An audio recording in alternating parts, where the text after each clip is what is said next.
नमस्कार, मी प्राध्यापक मिलिंद गायकवाड. यश अकॅडमीमध्ये आपलं मनपूर्वक स्वागत. विद्यार्थी मित्रांनो, राज्य सामायिक प्रवेश परीक्षा कक्ष महाराष्ट्र राज्य मुंबई यांनी 11 एप्रिल 2026 ते 26 एप्रिल 2026 या कालावधीमध्ये MST-CET 2026 PCM आणि PCB गटासाठी परीक्षेचं आयोजन केलं होतं.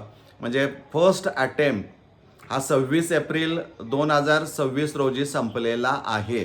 आता ज्या विद्यार्थ्यांनी हा अटेंड केलेला आहे, परीक्षा दिलेली आहे, अशा सर्व विद्यार्थ्यांच्या मनामध्ये एक मोठा प्रश्न आहे. प्रश्न काय आहे की आता आम्ही सोडवलेली प्रश्नपत्रिका उत्तरासहित आणि CET सेलकडून दिलेल्या करेक्ट ऑप्शनसहित कधी आम्हाला पाहायला मिळेल. कारण आम्हाला शंका परीक्षेच्या कालावधीमध्ये काही प्रश्नांच्या बाबतीमध्ये किंवा काही ऑप्शनच्या बाबतीमध्ये शंका होत्या, आक्षेप होता आणि त्यामुळं तिथं आमची मार्क जाण्याची शक्यता आहे. त्यामुळं बऱ्याच वेळा असं होतं की परीक्षेच्या कालावधीमध्ये प्रश्न सोडवत असताना तो प्रश्न अपूर्ण आहे असं वाटतो किंवा त्यामध्ये काही चुका आहे असं वाटतं किंवा दिलेल्या ऑप्शन्समध्ये काही ऑप्शन असे असतात की ते चुकीचे तुम्हाला वाटतात. तिथं तुम्हाला आक्षेप नोंदवता येत नाही at the time of examination आणि त्यामुळं तुम्हाला CET सेलकडून संधी दिली जाते. आता या घडीला CET सेलनं कोणतीही तारीख प्रोव्हिजनल आन्सर की रिलीज करण्याची जाहीर केलेली नाही. पण एक साधारणपणे कालावधी असतो की 15 ते 20 दिवस म्हणजे परीक्षा संपल्यानंतर 15 ते 20 दिवसांनंतर ही प्रोव्हिजनल आन्सर की 2 ते 3 दिवसासाठी विद्यार्थ्यांच्यासाठी उपलब्ध केली जाते की त्यावेळेस विद्यार्थ्यांनी त्यांचे आक्षेप नोंदवायचे असतात. आपण असं गृहीत धरूया की आता सेकंड अटेम्प्ट जो असणार आहे तो 21 तारखेपर्यंत चालणार आहे. त्यामुळे 21 तारखेपर्यंत तरी काही मला वाटत नाही की CET सेल प्रोव्हिजनल आन्सर की रिलीज करेल. 22 मे म्हणजे 21 मेपर्यंत परीक्षा चालणारी आहे. बरोबर आहे. 21 मेपर्यंत परीक्षा चालणार असल्यामुळं प्रोव्हिजनल आन्सर की CET सेलकडून या कालावधीमध्ये निश्चितच रिलीज केली जाणार नाही, कारण विद्यार्थ्यांना ते डिस्टर्ब करणार नाहीत. आपण अशी अपेक्षा करूया की 22 मे नंतर म्हणजे जो काय लास्ट वीक ऑफ मे असणार आहे त्या आठवड्यामध्ये मात्र फर्स्ट अटेम्प्टची प्रोव्हिजनल आन्सर की रिलीज होईल.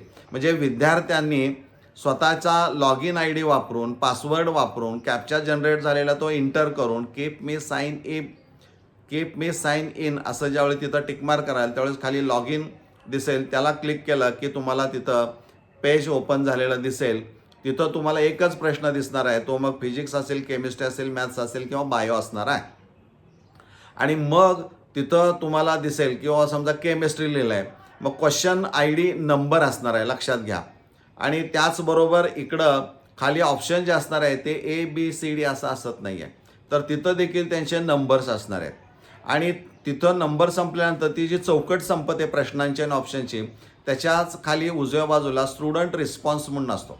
म्हणजे परीक्षेच्या दरम्यान तुम्ही त्या प्रश्नाचं जे काय ऑप्शन सिलेक्ट केलेलं असणार आहे तो नंबर तिथं तुम्हाला दिसेल. बरोबर आहे. आणि डाव्या बाजूला correct option provided by CET cell तोही तिथं नंबर दिसणार आहे. म्हणजे तुम्हाला ज्यावेळी प्रोव्हिजनल आन्सर की रिलीज केली जाईल त्यावेळेस तुम्ही कागद आणि पेन घ्यायचा आहे आणि विषयवर लिहायचा, कुठल्या विषयाचं तुम्ही तपासणी करताय आणि मग तिथं सगळे मार्क्स तुम्ही कॅल्क्युलेट करू शकता. म्हणजे CET सेलनं करेक्ट ऑप्शन दिलेला तो नंबर असेल आणि तुम्ही जो रिस्पॉन्स सिलेक्ट केलेला असणार आहे, ऑप्शन सिलेक्ट केलेला आहे, तो स्टुडंट रिस्पॉन्समध्ये येतो. ते दोन्ही टॅली करायचं, दोन्ही जुळत असेल तर 1 मार्क असणार आहे.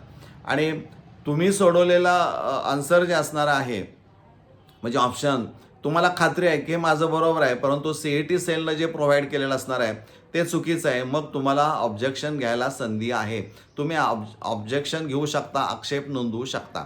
म्हणजे त्याच पेजवर राईट साईडला वर कोपऱ्यावर तुम्हाला ऑब्जेक्शन ट्रॅकिंग असं एक बटन दिसतं आणि त्या बटनला क्लिक केलं की मग मात्र तिथं तुम्हाला प्रश्नाच्या संदर्भ म्हणजे क्वेश्चन ID कोणता आहे त्याचा नंबर लिहून त्याप्रमाणे तुम्हाला तिथं यामध्ये ही अपूर्णता आहे की हे असं असायला पाहिजे किंवा त्यातला डेटा हा असायला पाहिजे, तो तिथं नाही आहे, किंवा ऑप्शन्स कोणते चुकीचे आहेत त्याचे ID नंबर आणि का चुकीचे आहेत तर त्याचा एक सबळ पुरावा तुम्हाला तिथं द्यावा लागतो. म्हणजे हे आक्षेप नोंदवत असताना तुम्हाला ते करावं लागतं आणि प्रति आक्षेप 1,000 रुपये तुम्हाला भरावे लागतात.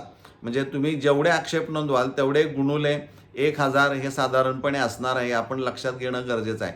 ही रक्कम नॉन रिफंडेबल असणार आहे. चुकलं गेले, जर बरोबर असेल तर तुम्हाला कदाचित ते पैसे रिफंड मिळू शकतील. म्हणजे ही एक पद्धत आहे आक्षेप नोंदवण्याची आणि त्याचवेळी तुम्हाला किती गुण मिळत आहेत, मार्क्स मिळत आहेत हे पण तुम्हाला तिथं कॅल्क्युलेट करता येतं आणि त्या मार्क्सवरून मग तुम्हाला पर्सेंटाईल हे काढणं थोडंसं सोपं जाऊ शकतं. एक अंदाज त्याचा बांधता येऊ शकतो. म्हणजे फायनल आन्सर की रिलीज होण्यापूर्वी किंवा रिझल्ट डिक्लेअर होण्यापूर्वी या पद्धतीनं CET सेलकडून एक प्रोसेस विद्यार्थ्यांच्याकडून राबवून घेतली जाते की जेणेकरून खरंच काही प्रश्न चुकलेत का, त्याचे ऑप्शन चुकलेले आहेत का, या सगळ्या गोष्टींच्या नोंदी झाल्यानंतरच मग फायनल रिझल्ट हा डिक्लेअर केला जातो. त्यामुळे विद्यार्थी मित्रांनो, ज्यांनी फर्स्ट अटेम्प्ट दिलेला आहे त्यांनी आता 22 मेपर्यंत वाट पाहायला काही अडचण नाही. त्यानंतरच माझ्या माहितीनुसार हे प्रोव्हिजनल आन्सर की रिलीज केली जाईल. तोपर्यंत आपण वाट पाहूया. मला वाटतं हे तुम्हाला निश्चित समजलं असणार आहे.